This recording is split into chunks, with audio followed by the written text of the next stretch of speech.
விஷம் கலந்த தண்ணீரை குடித்து 17 ஆடுகள் உயிரிழந்தது குறித்து மூலனூர் காவல் நிலைய போலீசார் விசாரணை மேற்கொண்டு வருகின்றனர். திருப்பூர் மாவட்டம் முலப்பாளையம் பகுதியைச் சேர்ந்த ஸ்ரீரங்கசாமி பழனியாத்தாள் தம்பதி ஆடு மாடு வளர்த்து அதில் கிடைக்கும் வருமானத்தை கொண்டு வாழ்க்கை நடத்தி வருகின்றனர். இந்நிலையில் ஸ்ரீரங்கசாமி வழக்கம் போல் ஆடுகளை மேய்ச்சலுக்காக தங்களுக்கு சொந்தமான தோட்டத்தில் விட்டுவிட்டு ஆடுகள் தண்ணீர் குடிக்க வசதியாக தண்ணீர் தொட்டியில் நீரை ஊற்றி வைத்துவிட்டு வீடு திரும்பியுள்ளார். இந்நிலையில் தண்ணீர் குடித்த ஆடுகள் திடீரென சுருண்டு விழுந்ததை பார்த்த பக்கத்து தோட்டத்துக்காரர் உடனடியாக ஸ்ரீரங்கசாமிக்கு தகவல் அளித்துள்ளார். தோட்டத்திற்கு வந்து ஸ்ரீரங்கசாமி மற்றும் பழனியாத்தாள் 17 ஆடுகள் உயிரிழந்ததை கண்டு அதிர்ச்சி அடைந்துள்ளனர். இதுகுறித்த தகவலின் பேரில் சம்பவ இடத்திற்கு வந்த மூலனூர் காவல் நிலைய போலீசார் மற்றும் கால்நடை மருத்துவர்கள் சோதனை மேற்கொண்ட நிலையில் ஆடுகள் குடித்த நீரில் விஷம் கலக்கப்பட்டிருப்பது தெரியவந்தது.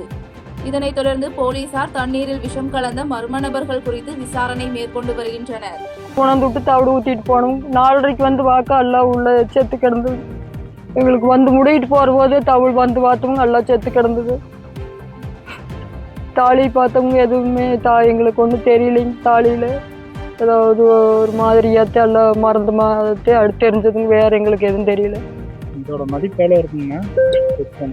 ஆடுகளோட விலை ஆடு விலை 15 ரூபா 15,000 ஒன்று. ஆமாங்க. மொத்தமாக எவ்வளோ வரும்? மொத்தமாக 5 ரூபாய்னா 17 ரூபாய்க்கு 4 லட்சம் ரூபா. ஆமாங்க. நல்லா சென்னையாடு. நிலத்தகராறில் ஏற்பட்ட தாக்குதல் குறித்த வீடியோவை சமூக வலைதளத்தில் வெளியிட்ட பெண்ணின் கணவரை கொலை செய்து கல்குவாரியில் வீசிய மர்ம நபர்கள் குறித்து போலீசார் விசாரணை மேற்கொண்டு வருகின்றனர். மதுரை மாவட்டம் உலக பிச்சன்பட்டியில் கடந்த சில தினங்களுக்கு முன்பு நிலத்தகராறு காரணமாக ஆண்டி என்பவரை 10க்கும் மேற்பட்டவர்கள் தாக்கும் வீடியோ சமூக வலைதளத்தில் வெளியானது. தாக்குதலால் பாதிக்கப்பட்ட ஆண்டி என்பவர் சிகிச்சை பெற்று வரும் நிலையில் தாக்குதலில் ஈடுபட்ட நபர்கள் வீடியோ பதிவிட்ட பவித்ரா என்ற பெண்ணிடம் வீடியோவை டெலீட் செய்ய வலியுறுத்தி கொலை மிரட்டல் விடுத்துள்ளனர். இதுகுறித்து மேலூர் காவல் நிலையத்தில் பவித்ரா புகார் அளித்தும் நடவடிக்கை எடுக்கப்படவில்லை என கூறப்படும் நிலையில் பவித்ராவின் கணவர் ராஜ்குமார் திருவாதவூர் அருகே கற்குவாரியில் சடலமாக கண்டெடுக்கப்பட்டுள்ளார். இதுகுறித்த தகவலின் பேரில் சம்பவ இடத்திற்கு வந்த மேலூர் காவல் நிலைய போலீசார் ராஜ்குமாரின் உடலை மீட்டு பிரேத பரிசோதனைக்காக அனுப்பி வைத்த நிலையில் ராஜ்குமார் கொலை செய்யப்பட்டுள்ளார் என்பது உடற்கூறு ஆய்வில் குறிப்பிடப்பட்டுள்ளது. இந்நிலையில் ராஜ்குமார் கொலை குறித்து போலீசார் தீவிர விசாரணை மேற்கொண்டு வருகின்றனர். வெட்டுவேன்னு சொன்னாங்க சார், அதே மாதிரியே செஞ்சுட்டாங்க சார். நான் ஒரு வீடியோவே சார் எடுத்தேன். ஒரு ஆளை அடிக்கும் போது எல்லாரும் 15 பேர் சேர்ந்து அடிக்கிறாங்க சார். நான் எடுத்தேன். நான் வேற எந்த இதுவுமே நாங்கள் பண்ணல. என் புரிஞ்ச சண்டைக்கெல்லாம் யாரோட போக மாட்டேன் சார். இங்கே வர்றதுக்கு வண்டி விடல சார். அவன்கிட்ட காலையில கூட 7 மணிக்கு பேசிருக்கேன், அறைஞ்சிட்டேன். நானும் காலையில இருந்து விசாரிக்கிறேன் சார். ஆளே இல்லை சார். நான் ஸ்டேஷன்ல இருந்தேன் சார் இப்ப வர்றேன். பாப்பாரப்பட்டி அருகே பட்டாசு குடோன் வெடித்து ஏற்பட்ட தீ விபத்தில் குடோனில் வேலை செய்து கொண்டிருந்த நபர் படுகாயமடைந்த நிலையில் மருத்துவமனையில் அனுமதிக்கப்பட்டுள்ளார். தருமபுரி மாவட்டம் சீப்புத்தூர் பகுதியில் செயல்பட்டு வரும் அசோக் என்பவருக்கு சொந்தமான பட்டாசு குடோனில் திடீரென தீ விபத்து ஏற்பட்டது. இந்த தீ விபத்தில் குடோனில் வேலை செய்து கொண்டிருந்த கும்பகோணத்தைச் சேர்ந்த மாசி என்பவர் படுகாயமடைந்த நிலையில் அக்கம்பக்கத்தினரால் மீட்கப்பட்டு ஆம்புலன்ஸ் வாகனம் மூலம் தருமபுரி அரசு மருத்துவக் கல்லூரி மருத்துவமனைக்கு அனுப்பி வைக்கப்பட்டார். தொடர்ந்து இதுகுறித்த தகவலின் பேரில் சம்பவ இடத்திற்கு வந்த பாப்பாரப்பட்டி காவல் நிலைய போலீசார் மற்றும் மாவட்ட எஸ்பி மகேஸ்வரன் ஆகியோர் தீ விபத்து ஏற்பட்ட பட்டாசு குடோன் பகுதியில் விசாரணை மேற்கொண்டு வருகின்றனர். தாளவாடி அருகே காட்டு யானை கூட்டம் தாக்கி உயிரிழந்த இளைஞரின் உடலை எடுக்க விடாமல் கிராம மக்கள் போராட்டத்தில் ஈடுபட்டதால் பரபரப்பு ஏற்பட்டது. ஈரோடு மாவட்டம் கருளவாடி கிராமத்தில் தனது தோட்டத்தில் இரவு நேர காவலில் ஈடுபட்ட விவசாயி மகேஷ் என்பவர் காட்டு யானை கூட்டம் தாக்கி நிகழ்விடத்திலேயே உயிரிழந்தார். இதுகுறித்து அப்பகுதி விவசாயிகள் அளித்த தகவலின் பேரில் சம்பவ இடத்திற்கு வந்த வனத்துறையினர் மற்றும் போலீசாரிடம் கிராம மக்கள் மற்றும் விவசாய சங்கத்தினர் மனித வனவிலங்கு மோதலை தடுக்க வனத்துறையினர் எந்த நடவடிக்கையும் எடுப்பதில்லை என்றும் யானைகளால் சேதங்கள் அதிகரித்து வரும் நிலையில் இதற்கு நிரந்தர தீர்வு காண வேண்டும் என வலியுறுத்தியும் உயிரிழந்த மகேஷின் உடலை எடுக்க விடாமல் போராட்டத்தில் ஈடுபட்டனர்.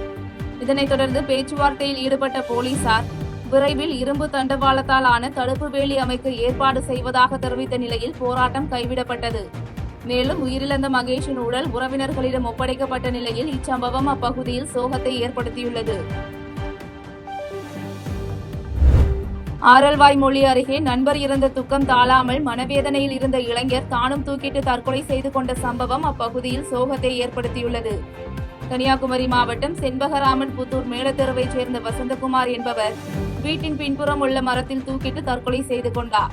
இதுகுறித்த தகவலின் பேரில் சம்பவ இடத்திற்கு வந்த ஆரல்வாய்மொழி காவல் நிலைய போலீசார் வசந்தகுமார் உடலை மீட்டு பிரேத பரிசோதனைக்காக ஆச்சாரிப்பள்ளம் அரசு மருத்துவமனைக்கு அனுப்பி வைத்தனர். இதனைத் தொடர்ந்து நடைபெற்ற விசாரணையில் கடந்த 3ஆம் தேதி தூக்கு போட்டு தற்கொலை செய்து கொண்ட தனது நண்பர் முத்துகிஷோர் என்பவரின் இறப்பு காரணமாக மனவேதனையில் இருந்து வந்த வசந்தகுமார் முத்துகிஷோரின் சட்டையை அணிந்தவாறு தூக்கிட்டு தற்கொலை செய்து கொண்டது தெரியவந்தது. மேலும் இதுகுறித்து வழக்கு பதிவு செய்த போலீசார் விசாரணை மேற்கொண்டு வருகின்றனர். களத்திற்கு வா பார்த்துக் கொள்ளலாம் என தமிழக வாழ்வுரிமை கட்சியின் நிறுவன தலைவர் வேல்முருகன் கும்பகோணத்தில் தவேக தலைவர் விஜய்க்கு சவால் விடுத்துள்ளார். தஞ்சாவூர் மாவட்டம் கும்பகோணம் உச்சிப்பிள்ளையார் கோயில் அருகே தமிழக வாழ்வுரிமை கட்சி சார்பில் பொதுக்கூட்டம் நடைபெற்றது. இதில் கலந்து கொண்டு பேசிய கட்சி நிறுவன தலைவர் வேல்முருகன், தமிழ் மொழிக்காக தமிழக மக்களுக்காக ஒரு சிறு துரும்பை கூட கிள்ளி போடாத நடிகர் விஜயை எப்படி ஆதரிப்பது என கேள்வி எழுப்பினார்.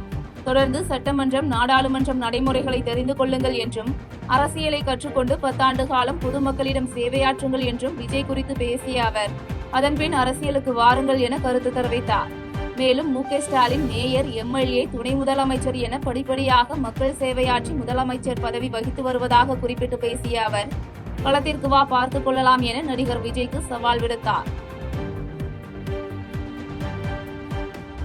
கவின் ஆணவ படுகொலை வழக்கில் சிபிசிஐடி விசாரணை திருப்தி அளிக்கவில்லை என்று கூறிய வழக்கறிஞர் மோகன் சிறப்பு புலனாய்வு குழு அமைக்க வலியுறுத்தினார். தூத்துக்குடியைச் சேர்ந்த கவின் செல்வகணேஷ் காதல் விவகாரத்தில் கடந்த ஆண்டு படுகொலை செய்யப்பட்டார். இந்த வழக்கில் பெண்ணின் தந்தை சப் இன்ஸ்பெக்டர் சரவணன் உள்ளிட்டோர் கைதான நிலையில் தற்போது குற்றப்பத்திரிகையை ரத்து செய்ய கோரி தாக்கல் செய்யப்பட்ட மனு மதுரை உயர்நீதிமன்ற கிளையில் விசாரணையில் உள்ளது. இதுகுறித்து சென்னையில் செய்தியாளர்களிடம் பேசிய வழக்கறிஞர் மோகன், இந்த வழக்கில் தொடர்புடைய பெண் வீட்டார் காவல்துறை அதிகாரிகளாக இருப்பதால் சிபிசிஐடி அவர்களை காப்பாற்ற முயல்கிறது என்று குற்றம் சாட்டியதோடு, குறிப்பாக 3வது குற்றவாளியான கிருஷ்ணகுமாரியை இதுவரை கைது செய்யாதது அதிர்ச்சி அளிக்கிறது என்றார். மேலும் இந்த வழக்கை விசாரிக்க சிறப்பு புலனாய்வு குழுவை அமைக்க வேண்டும் என்றும், சாதி ஆணவ படுகொலைக்கு எதிராக தனிச்சட்டம் இயற்ற வேண்டும் என கோரிக்கை வைத்தார். ஒருவர் மட்டும் சம்பந்தப்படவில்லை, இதில் மிகப்பெரிய லார்ஜர் கான்ஸ்பிரன்சி என சொல்லக்கூடிய மிக நீண்ட சதித்திட்டம் உள்ளது என்று தொடர்ந்து வலியுறுத்தி வந்ததை அடுத்து இந்த வழக்கு சிபிசிஐடிக்கு மாற்றப்பட்டு போலீஸ் கஸ்டடி எடுத்து அதன் பேரில் A4 ஜெயபால் என்பவர் இந்த 1வது குற்றவாளியினுடைய பெரியம்மா மகன், 3வது குற்றவாளி கிருஷ்ணகுமாரினுடைய சொந்த அக்கா மகன், அவரை கைது செய்துள்ளது. இதுவரை நீதிமன்ற காவலில் சிறையில் இருந்து வருகின்றார்கள். இந்த சூழ்நிலையில் சரவணன் பிணை வேண்டி 5 முறை கீழமை நீதிமன்றத்தில் மனு தாக்கல் செய்த போதும் மூத்த வழக்கறிஞர் தோழர் பாப்பா மோகன் அவருடைய குறுக்கீடு காரணமாக அந்த மனுக்கள் தள்ளுபடி செய்யப்பட்டது.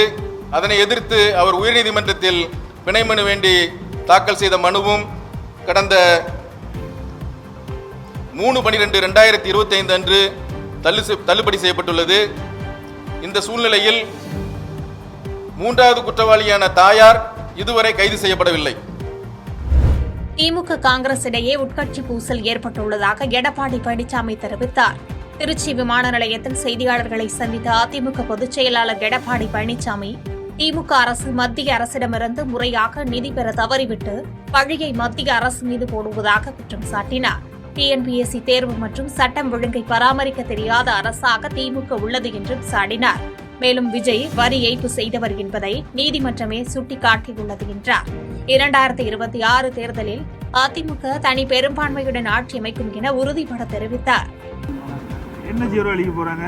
நீ சொல்றாரு மத்திய அரசு மாநில அரசுக்கு எந்த நிதி கொடுக்கலன்னு. இன்னைக்கு மத்திய அரசுக்கு தேவையான திட்டங்களை தான் கொடுக்க முடியும். மத்திய அரசாங்கம் இருக்க திட்டங்கள் அதிமுக ஆட்சி இருக்கின்ற பொழுது நிறைய திட்டங்களை நாங்கள் பெற்றோம்.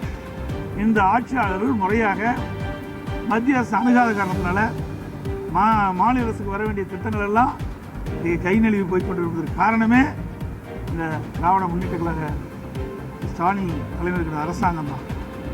இன்றைக்கு ஸ்டாலின் அவர்கள் பேசுகிறாரு, மத்தியில் 15 ஆண்டுக்கு மேலாக திராவிட முன்னேற்ற கழகம் மத்தியில் ஆட்சி அதிகாரத்தில் இருந்தாங்க.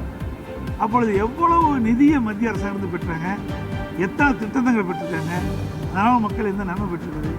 அது மட்டும் இல்லை, தமிழ்நாட்டை சேர்ந்த திரு ப. சிதம்பரம் அவர்கள் நிதியமைச்சராக கூட இருந்தார். அப்போ கூட இங்கே தேவையான நிதி பெற முடியல, தேவையான திட்டங்கள் பெற முடியல. மக்கள் நினைத்தால் விஜய் அரசியலில் வெல்வார் என தவிக தலைவர் விஜயின் அரசியல் வருகை குறித்து நடிகர் சிவக்குமார் கருத்து தெரிவித்தார். சென்னை KK நகரில் நடைபெற்ற ஓவிய கண்காட்சியில் கலந்து கொண்ட மூத்த தலைவர் சிவக்குமார் தனது ஓவியக் கல்லூரி நாட்களை நினைவு கூர்ந்து செய்தியாளர்களிடம் பேசினார். அப்போது விஜயின் அரசியல் வருகை குறித்த கேள்விக்கு பதிலளித்த அவர் அரசியலுக்கு வந்து மக்கள் பணியாற்ற வேண்டும் என்று மக்கள் நினைத்தால் அவர் நிச்சயமாக வெற்றி பெறுவார் என சுருக்கமாக பதிலளித்தார். மேலும் தொழில்நுட்பங்கள் எவ்வளவு வளர்ந்தாலும் AI போன்ற கருவிகளால் ஒரிஜினல் கலை திறமையை ஒன்றும் செய்ய முடியாது என்று மாணவர்களுக்கு ஊக்கமளிக்கும் வகையில் பேசினார். இளைய தலைமுறை 100% கேட்டுக்கிறாங்க. அவ்வளோதான் நான் அட்வைஸ் பண்ணுவேன். இதுவரைக்கும் கேட்டது இந்த தொழில் சம்மந்தப்பட்டது. ஒரே ஒரு அரசியல் கேள்வி என்னன்னா, நீங்க நிறைய மேடைகள் வந்து முற்போக்கு அரசியல் நிறைய பேசிக்கிறீங்க. தற்போது புதுசா வந்து கட்சி ஆரம்பிச்சு தமிழகத்துக்கு வராங்க. தொடர்ச்சியா தற்போது விஜய் வந்து அரசியல் கட்சி நடத்த கொண்டிருக்காரு. அவரோட வருகை நீங்க எப்படி? அவர் வந்து 6 மணி ஜனம் நினைச்சா வந்துருவார். 2026 திமுக ஆட்சியை வீட்டுக்கு அனுப்ப விஜய் வந்துவிட்டார் என்று கோவையில் நடைபெற்ற தவிக பொதுக்கூட்டத்தில் ஆதவ் அர்ஜுனா பேசினார். கோவையில் தமிழக வெற்றிக் கழகத்தின் சார்பில் நடைபெற்ற பொதுக்கூட்டத்தில் செங்கோட்டையன், ஆதவ் அர்ஜுனா மற்றும் என் ஆனந்த் உள்ளிட்டோர் பங்கேற்றனர். கூட்டத்தில் பேசிய செங்கோட்டையன், கோவை மற்றும் கொங்கு மண்டலம் தவிகவின் கோட்டையாக மாறும் என்றார். மேலும் எடப்பாடி பழனிசாமி தலைமையிலான அதிமுக கூட்டணியை பாஜக தான் இயக்குகிறது என்று விமர்சித்த அவர், தவிக மட்டுமே திமுகவுக்கு நேரடி போட்டியாக இருக்கும் என்று கூறினார். தொடர்ந்து பேசிய ஆதவ் அர்ஜுனா, திமுக ஒரு குடும்ப அரசியலாக மாறிவிட்டது. 2026 தேர்தலோடு இந்த ஆட்சிக்கு முற்றுப்புள்ளி வைக்கவே தலைவர் விஜய் வந்துள்ளார் என்றார். 2021 வெற்றி ஒட்டுமொத்தமா அதிமுகவுக்கும் பிஜேபிக்கும் கிடைச்சிச்சு. தமிழகத்துல திமுக ஆட்சி அமைத்து இந்த கோயம்புத்தூர் எப்படி இருக்குன்னா, இப்படி ஸ்மார்ட் சிட்டின்னு அப்படி டிக்ளேர் பண்ணாங்க. நம்ம விக்னேஷ் பேசினார் பாருங்க. ஒரு 20 வருஷம் எம்எல்ஏ இருக்கவங்க கூட திமுக அப்படி பேச மாட்டாங்க இந்த தொகுதியை பத்தி. ஆனா நம்மள பார்த்து சொல்றாங்க, டிவி கீழ இருக்க மாவட்ட செயலர்களுக்கு தொகுதியை பத்தி பேச தெரியுமா, கொள்கையை பத்தி பேச தெரியுமான்னு. இதே இங்க இருக்கக்கூடிய திமுக மாவட்ட செயலருக்கு கிணத்துக்கூட பத்தி பேசி பாருங்க, பேசுவாரு. அந்த ரோடு கான்ட்ராக்ட்ல 3%, அந்த டாஸ்மாக் கடை 4 கடை எந்து, அந்த பார் 5 எந்து, கட்டிங் எம்டி செந்தில் பாலாஜிக்கு 10 ரூபாய் அனுப்பணும். 10 ரூபாய் அனுப்பலன்னா மாவட்ட செயலர் போஸ்டையும் புடிங்கிடுவாங்க. அந்த 10 ரூபாய் நேரம் மாப்பிள்ளைக்கும் மருமகனுக்கும் போடும். இதுதான் திமுகவுடைய அரசியல் இன்னைக்கு. பாபநாசம் அருகே காவல்துறை விசாரணைக்கு சென்ற வாலிபர் மன உளைச்சலில் தற்கொலை செய்து கொண்ட நிலையில் உடலை வாங்க மறுத்து உறவினர்கள் போராட்டம் நடத்தினர். தஞ்சாவூர் மாவட்டம் பாபநாசம் அருகே விசித்திர ராஜபுரம் கிராமத்தை சேர்ந்த விஜயகுமார் என்பவர் காவல்துறை விசாரணைக்கு சென்று வந்த பிறகு சென்னையில் தற்கொலை செய்து கொண்டார். காவல்துறையின் நெருக்கடியால் ஏற்பட்ட மன உளைச்சலே இதற்கு காரணம் என கூறி அவரது உடலை வாங்க மறுத்து கிராம மக்கள் மற்றும் மார்க்சிஸ்ட் கம்யூனிஸ்ட் கட்சியினர் போராட்டத்தில் ஈடுபட்டனர். உயிரிழந்தவரின் மனைவி திவ்யாவுக்கு அரசு வேலை மற்றும் நிவாரணம் வழங்க வேண்டும் என்று இந்த போராட்டத்தில் வலியுறுத்தப்பட்டது. அதே சமயம் தம்பதியினருக்கிடையே குடும்ப தகராறு இருந்ததாக கூறி அவரது மனைவி அளித்த புகாரும் இந்த வழக்கில் இணைக்கப்பட்டுள்ளது குறிப்பிடத்தக்கது. பொய் குற்றங்கள் அனைத்துமே ஒரு சில மேல போட்டிருக்காங்க. அதெல்லாம் உடனடியாக காலி பண்ணணும், நீக்கம் பண்ணணும். அது வரைக்கும் உத்தரவு கிடைக்கின்ற வரை இந்த சடலத்தை வைத்துக் கொண்டு எத்தனை நாளானும் சரி தொடர்ந்து போராடுறதுக்கு எம்எல் கட்சியின் சார்பாகவும் இந்த கிராம மக்களின் சார்பாகவும் தொடர்ந்து நாங்க உறுதியோடு இருக்கிறோம். அதை வச்சுட்டு தான் நாங்க இந்த போராட்டத்தை நடத்திக்கிட்டு இருக்கிறோம். அந்த குடும்பத்திற்கு உண்மையான நியாயம் கிடைக்க வேண்டும். அத சட்டவிரோதமா நடந்துகிட்டு இருந்த காவல்துறை மீது சட்ட ரீதியான வழக்கு பதிவு பண்ணி அவர்கள் மீது நடவடிக்கை எடுக்க வேண்டும் என்ற கோரிக்கை சொல்றேன். அடுத்தபடியாக இந்த நடவடிக்கையை நாங்கள் கூறிய நடவடிக்கை மேலே சொன்ன அனைத்தும் நடைபெறும் வரை நாங்கள் தொடர்ந்து இந்த போராட்டத்தை கையில் எடுப்போம். எத்தனை நாளானது காத்திருப்போம். செய்திகளை உடனுக்குடன் தெரிந்து கொள்ள கீழ்கண்ட கேபிள் மற்றும் DTH நெட்வொர்க்குகளில் எம்நாடு செய்தி தொலைக்காட்சியை காணுங்கள். பாதகம் செய்பவரை கண்டால் நாம் பயம் கொள்ளலாகாது பாப்பா. மோதி மிதித்து விடு பாப்பா, அவர் முகத்தில் உமிழ்ந்து விடு பாப்பா. அண்மை செய்திகளை உடனுக்குடன் தெரிந்து கொள்ள இணைந்திருங்கள் எம்நாடு தொலைக்காட்சியுடன்.